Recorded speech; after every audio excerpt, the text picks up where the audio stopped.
बात करने का सलीका चाहिए, गुफ्तगू का भी तरीका चाहिए। बात करने का सलीका चाहिए, गुफ्तगू का भी तरीका चाहिए। गुफ्तगू का एक हंसी अंदाज हो,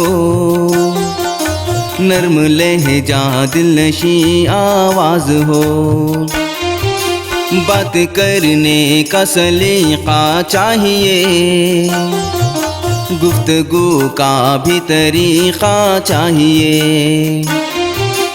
इख्तिलाफ आपस में हो जाए अगर,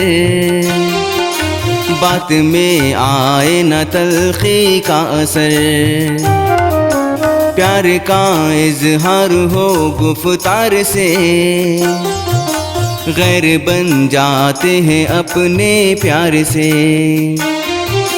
बात करने का सलीका चाहिए,